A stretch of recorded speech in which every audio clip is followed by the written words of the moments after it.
Hey guys, I know you're here because you want the tea, so I'm gonna give it to you. I'm from New York, I talk fast, and I'm not here to fluff. So let me just get right into it. So I left EXP Realty, and I just want to start off by saying I love EXP. I think it was such a disruptor to the real estate industry. It was the first virtual cloud-based brokerage where there were no overhead expenses, so more money can be poured back into the agents. There were multiple streams of income, passive income, stock options, rev share. I love the foundation of the company and everything that they're about, and I've watched it transform so many different lives, including my own.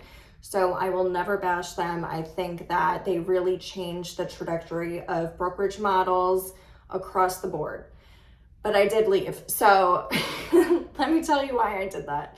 So they were the first company I was introduced to where there were multiple streams of income and there was an exit strategy. So the number one issue for realtors, as you guys know, is that you're sitting at your open houses and selling homes until you die. I think most agents, their biggest issue is that they don't build a business, they don't outsource, they don't leverage, there's no other streams of income. So if you're not hustling and making a commission, you're not making any money, and that's just not sustainable long term. So I, again, love everything that they're about, but I was there for about 3 years and I did find over time some holes in their model that this new company seemed to have solved.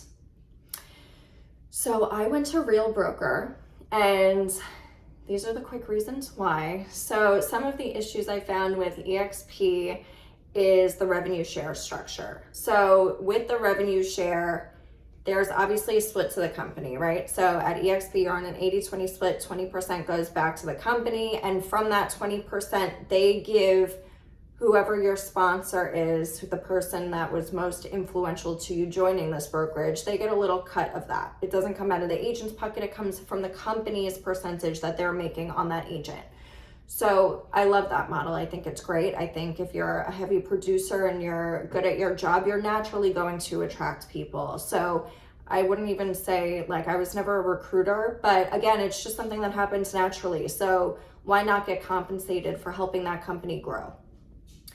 The issue with that model at EXP is that there's 7 levels and really nobody is on 6 and 7 unless you're like with the company since the beginning and have like this gigantic revenue share organization. And because of that, you get paid less on the first 5 levels. Also, you get paid like smaller on the first line, higher on the second line, which to me doesn't make sense. Like the way that Real is structured is that you get paid the most on your front line, those agents that you recruited or attracted to the company directly, and then it slowly minimizes after that. I think it's 5%, 4%, 3%, etc. There's no 6 and 7 levels, which really is beneficial for the agents because most agents didn't have a 6 and 7 anyway. So now more money can go back to the agents on their first 5, which really helps the majority of the agents at the company. So that's the rev share difference, summed up, basically. I could talk about it a little bit further, but I'm not going to get into it right now. The other hole that I found in EXP's model is that I loved that it was collaborative over competitive, especially compared to the brokerage I was with. Before that, that was a traditional brick and mortar. I feel like everybody in a traditional brick and mortar, they want to teach you a little bit so you get a little bit further, but they don't want to teach you everything they know because you're their direct competition, right? Like we both work in the same office, we both work in the same market. The difference with the virtual brokerage is that you're being trained by people that are all across the nation.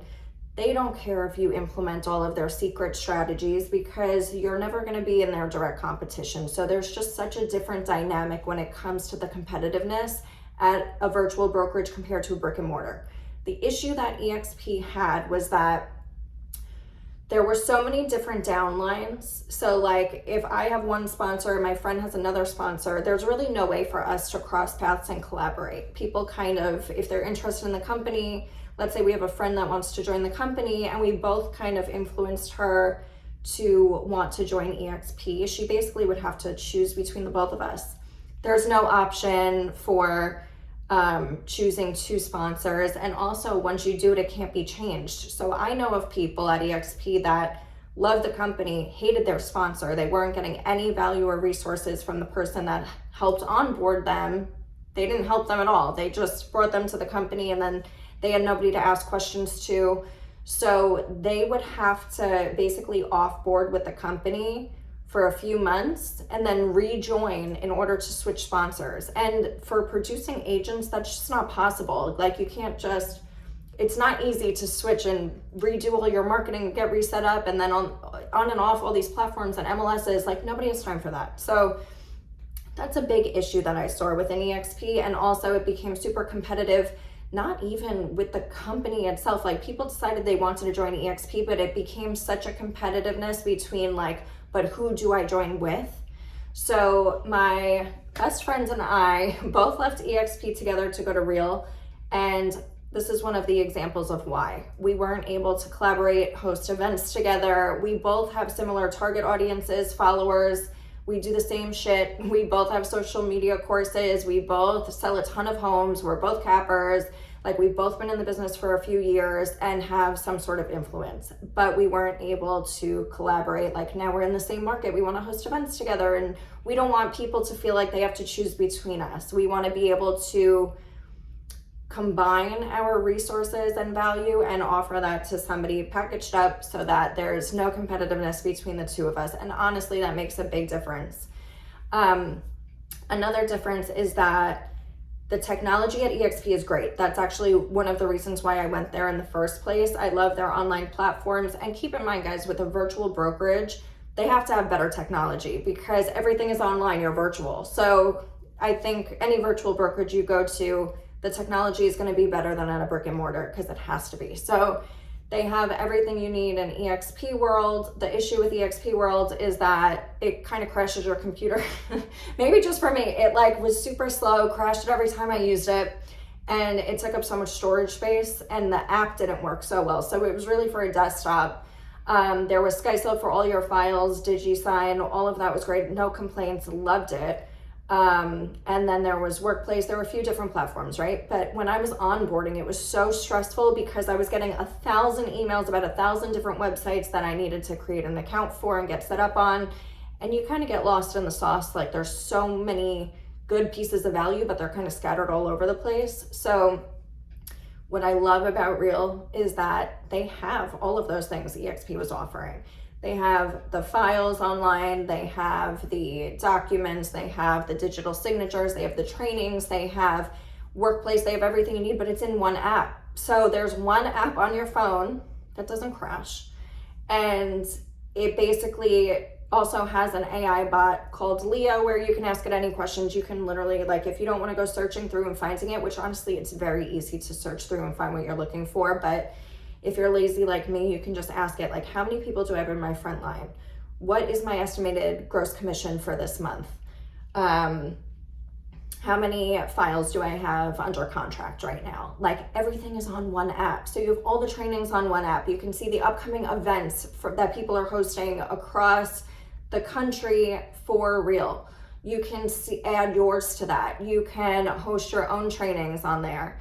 And then you can see all of your documents, your transactions. You get app updates and notifications on your phone like, oh, this is about to close out. Please upload these documents so you can get paid out. And this is what your commission is going to come to. And this is your GCI for the entire year, is like on the homepage, right front and center. So easy to use. And for somebody like me that has a team, I need something super simple to be able to keep track of that all in one place.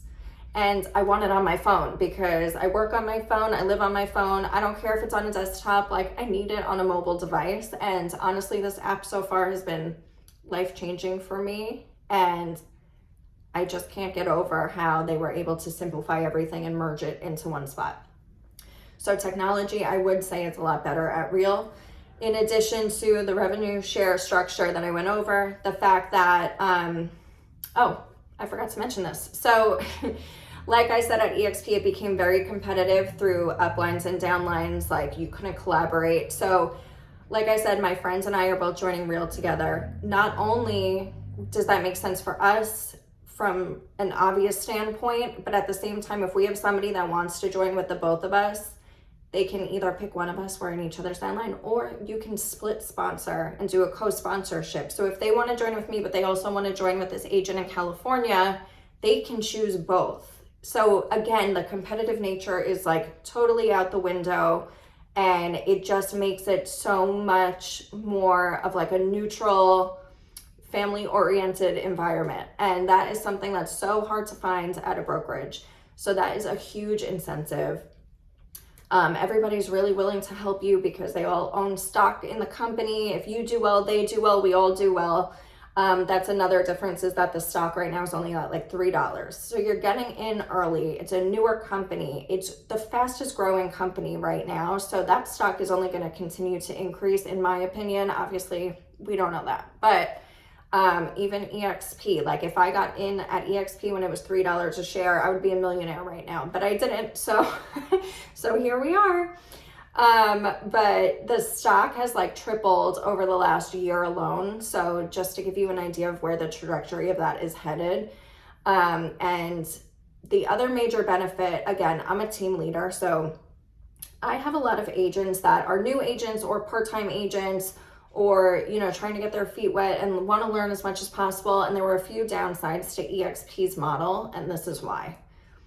New agents at EXP, first of all, we all had a monthly fee of $90 a month. That's not a big deal for me. That's not a big deal for producers. If you're somebody that is just trying to start out and you're doing this because you need the money and you see the opportunity and you eventually want to leave your full-time job, but you're making ends meet, that $90 a month is really adding up because you're paying that and your MLS dues and you're not bringing in a single dollar yet. So yes, the goal is to produce, and then that won't be an issue. But realistically, I have agents that becomes a problem for. And this is one of the ways that this helps them at Real, because there is no monthly fee. So you're saving $90 a month right there. There is an annual fee of $750 that's broken up on your first 3 deals. So again, still less money than what EXP was if you look at that annually. But if you're not closing 3 deals, you're not paying that. If you only close 1 deal, you're only paying that 1/3 of that fee for the year. So again, it makes a big difference for newer agents. The other biggest difference, I think, for newer agents is that when you join EXP, you're required to join the mentorship program for your first 3 transactions. So for your first 3 deals, you have to pay EXP an additional 20%. So you're already on an 80-20 split. You have to pay another 20% for your first 3 transactions. That's 40%. You're walking away with 60 off the bat for first 3 deals, right? That's a big difference, because at Real, you don't need a mentor, which means you're on an 85-15 split like everybody else in the company, and you're only paying 15 instead of 40. That's a huge difference for those 3 deals, because keep in mind, at EXP, you could be in a mentorship group for 3 years. You know, if you're only doing 1 home a year, for 3 years, you're paying that huge percent difference. So that's just something to consider. And I don't want new agents to feel like they're not going to get any value or resources or help or support at Real, because in the Real training platform, there's actually like a 12-week new agent course that you can go through at your own pace and learn from that. So it's more self-starting, which is obviously a pro for some people, a con for others. But I was a mentor at EXP, and I will tell you, all of the agents I had in my weekly meetings would be the agents doing that 12-week course for free on Real, because they have the motivation and the drive, and they want to learn, and they want to get started, and they want to start selling. So that's not a concern to me. Like, if you're not willing to go in there and do it yourself without hand-holding, this is not the right business for you. So for new agents, again, no monthly fee, and this is for any agents. I mean, we're all saving money by doing this, but there's no $90 a month fee. There's no monthly fee. There's the annual fee broken up on 3 deals. If you don't close 3 deals, you're not paying that. And then there's no required mentorship program. That's an additional 20%. Or at some companies, it's more than 20%. Some companies require it. Some companies you can opt into it. But this is the only company I've seen that offers that for free to these agents, and still has a course that can walk you through what to do and how to get started as a brand new agent and how to get pushed into production. So those are the major differences for me. Is the technology is so much better, in my opinion. Again, this is just my opinion. I think they really filled the gap with the issues with the revenue share and the uplines and downline structure that EXP had caused, like really a rift between the agents, and had caused a bad rep for EXP, to be honest with you. Like, people hear EXP, they kind of roll their eyes sometimes because they're like, oh, you guys just want to recruit, like nobody's selling, because they sold the dream of rev share to these agents. And listen, it's there. Like, there are agents that are retiring off of their passive income from their rev share, and that's fantastic. But at Real, like when you sign your ICA agreement, it literally says, do not recruit to this company. Like, you can talk about the company, obviously, but you can't call someone and say, hey, do you want to hear about Real? Because that's not the dynamic that they want you to have at this company. They don't want a reputation like that. They don't want you harassing other agents to like push this opportunity on them. It may not be for everybody, and that's okay. But I like that they did that, honestly. And another major difference is that you're not even allowed to offer additional value to your downline. So if I wanted to host a social media training for everybody that joined the company with me, that's kind of like an unfair advantage or bias towards the people that chose me. Because if they went with somebody else, I'm not going to offer that to them. And again, that's where that dynamic in EXP was caused from things like this. So you can still offer trainings, but it has to be offered in the training center to everyone in the company, not just in your downline, to everyone. So everybody has the same access to trainings, which I really think is amazing. And I am so excited to get started. I mean, this was a big jump for my team and I wouldn't have done it if I didn't think it made sense and it showed a lot of potential. And I'm just so excited to get started. But if you guys have any questions, if you're at EXP, if you're at a Keller Williams, if you're at whatever company and you're looking to switch to a virtual brokerage, just reach out to me. I've worked for multiple companies and I can give you my honest opinion on all of them. And again, like, I'm a straight shooter. It might not be for everybody, and that's okay. I'm not here to push anything on you. I'm just here to share my experience and see if maybe you're in a similar boat. Like, I have a lot of agents that reach out to me in regards to being duly licensed in 2 states. That's another reason why I went to a virtual brokerage. I'm only paying the company one time. I'm paying one fee, one cap, one split. I'm not paying 2 monthly fees at 2 different companies. I could be in all 50 states at once, and I'm only paying the company one time. So if you're somebody that wants to grow in 2 states or 3 states or 4 states or have a team in multiple states, I highly, highly recommend that you join a virtual brokerage. I think it's your best option. I think it's the easiest way to stay organized and know what the hell you're doing when you're in multiple states, because it definitely can get hard to juggle.